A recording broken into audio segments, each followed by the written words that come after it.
My name is Stephanie Hayes. We're at Harvard Medical School. So my family, they're not scientists. I didn't really do science when I was younger. I always liked living things, primarily animals, plants, and biology kind of makes sense because it's the study of life. Science wasn't something I focused on as a kid, but I really liked growing things. So there were woods behind my house, and there was also a storm drain next to our house that was always full of things that were leaves that were decaying and I guess other stuff. And I would sit there when it was raining and watch stuff flow by that and think that it was I don't know, the most interesting thing, which is perhaps not that sanitary as an adult looking back, but it was just so interesting.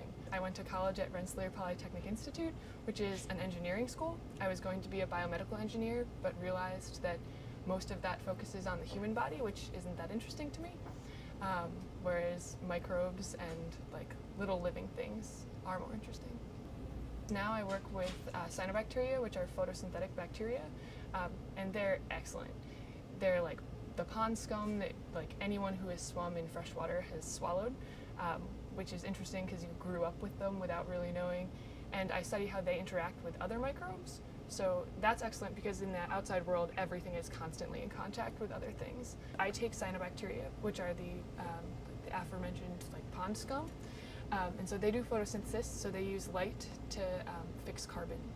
And so I mix them with heterotrophs, which are the bacteria that take up carbon, usually in the form of sugars, and I use the cyanobacteria to feed the heterotrophs. So we're building a symbiosis, and then just kind of looking at it and seeing what we can tweak to make the microbes grow better. We use those microbes to use the energy from sunlight to feed other microbes that would generally need us to add sugar for them to live.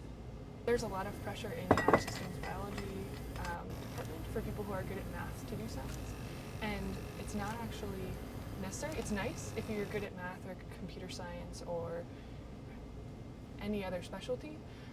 You can really bring that to doing basic science or research science. Yeah. You don't have to have all those attributes. I'm terrible at math and I'm terrible at computer programming. If you find you do need those things, you can find people who are going to help you. And since you will care about the science you're doing, it actually makes it easier to learn those things that you're not necessarily good at coming in. And in science, everyone's a student because no one knows what you're doing research on. You will become the expert of whatever it is you're doing research on.